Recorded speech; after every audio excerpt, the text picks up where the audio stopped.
How many of you have tried meal planning a million different ways and it's never worked out for you? How many of you have scoured the internet looking for a meal plan that works for you and your family, and you try it for a week, you try it for 2 weeks, and it just doesn't stick? Either you get bored of the meals, it takes too long to prep the actual recipes that you're making, and it's just not convenient. I've been there. I don't know how many of you have been there, but I have tried all of the different types of meal planning you can think of, and I wanted it to work so bad for me and my family because I do love cooking. I like having good meals and I like being efficient in my kitchen, but none of the meal plan systems or meal plan schedules have worked for my family. And guess what? It's not my fault. And it's not your fault if you've tried meal plans and it hasn't worked for your family. It's not because we're lazy or disorganized. Meal planning. I love the idea of meal planning. Who likes the idea of meal planning? Being prepared, having ingredients ready, having meals ready, and using up what you have in your kitchen. So instead of thinking of meal planning, I like to use ingredient planning, or instead of meal prepping, I like to say ingredient prepping. And I have tried all of the meal preps and schedules where you batch cook this one meal and you make 5 meals so that you can eat one of those meals each day. So you're eating the same dish every day in a row. And say you do 2 different recipes so that you can kind of switch it up, but you're still only eating 2 recipes the whole week. Yes, it's nice that you're cooking 5 nights of dinners in a short amount of time, but then you're still eating the same thing for the next 5 days. So personally, I do not like meal planning like that. So I like to have my ingredients prepared. And again, meal prepping, meal planning, where you're cooking an entire meal at one time, that's gonna stretch for 5 days. That doesn't give you as much flexibility with what you want to eat, what you feel like eating, what you have left over in your fridge for the week that needs to get eaten up. So I feel like systems, like the ones that I implement in my kitchen, are a lot more flexible with real life as a mama, homeschooling mama of 3 littles, where we eat all 3 meals at home and we try to cook from scratch, and we try to we try to use up what we buy so that we're not wasting a bunch of food. So meal planning with those priorities in mind can be tricky if you don't have the right systems in place.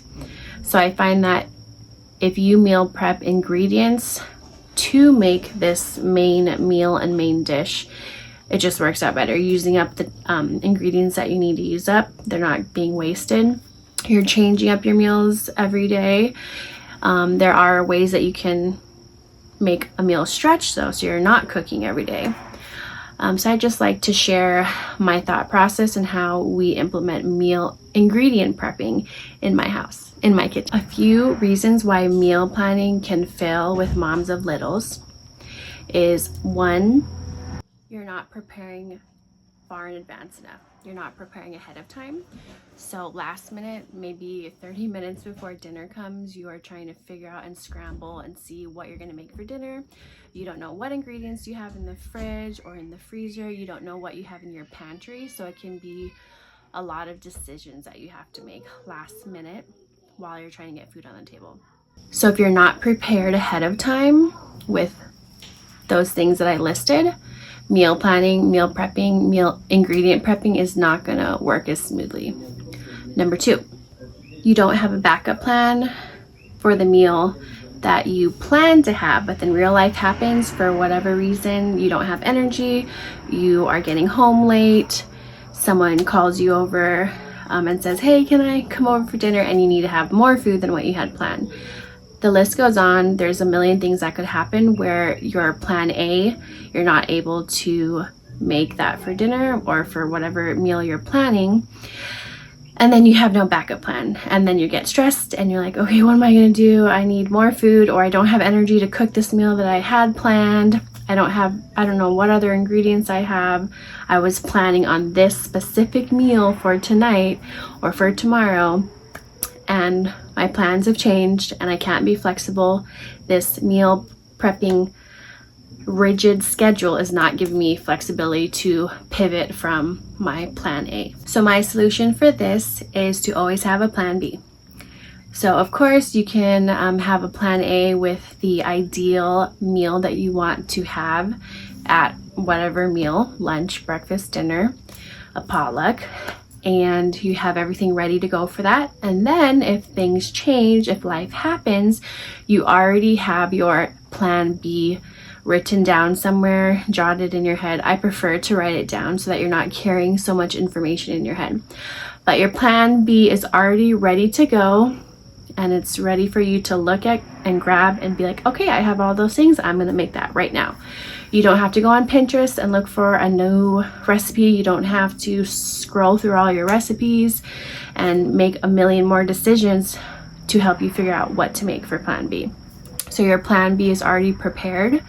And my tip for preparing a plan B is knowing your go-to recipes, knowing what few ingredients you always have on hand so that you know you can always grab those ingredients to make this plan B.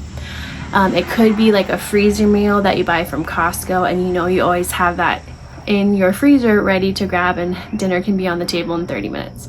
So those are a few examples of a plan B.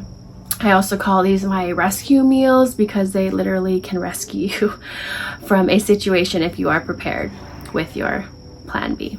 So I want to challenge you to think of meal planning, meal prepping in a different perspective that's more flexible, that prioritizes what your priorities are, that will serve your family's needs. And that can mean serve your family's needs and like what kind of food they like, serve your family's needs and the quality time that you guys are either spending preparing the meal or spending eating the meal, whether that's, you know, all together in the kitchen, or if one parent is grilling outside. There's these different aspects of prepping the kitchen and prepping your meals together. Maybe it's like for us, we prioritize all eating together. For example, for dinner. So I like to prioritize getting as much of my meal done as I can before my husband gets home, so that when he does get home, we can just relax and hang out for a little bit and spend time with him instead of me maybe throwing the baby at him or all the kids at him, so I can get going on dinner. So that would be an example of what's a priority for us in our meals. And then I did touch on why nobody wants to eat the same meal over and over again. Maybe you do. Kudos to you if you do, because that is a great way to eat up your food and keep things simple if you're eating the same thing over and over. And then you can just like shop for that one thing that whole week. But I find that we get bored of food if we are eating the same thing. But we do leftovers, so don't get me wrong. We love leftovers.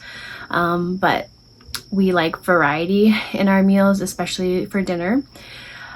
So I think ingredient prepping really gives you the flexibility to create the meals that you want. And a lot of times I like to have options for dinner, because by the time dinner comes around, I might have a different appetite than I did, you know, the day before when I planned the meal, or even the morning of.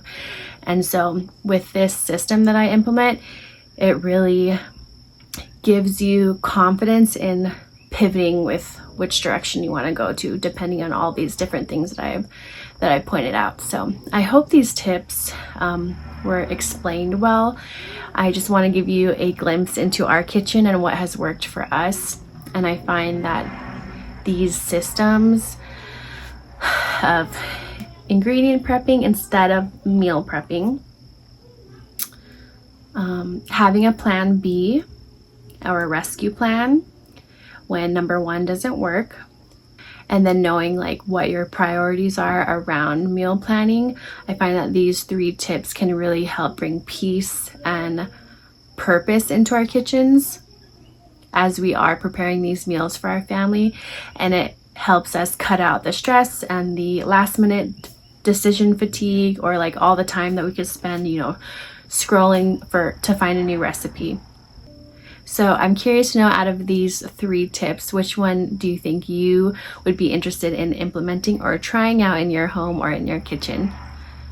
I also have a resource coming, Raising a Set Apart Kitchen, that will be available soon to hopefully help you guys find purpose and peace in your kitchen. So if that's something you're interested in, I do have a link below in the description where you can join the waitlist so that you'll be first to know whenever it's ready. Thank you for chatting with me, and I hope to see you in the next video. Bye.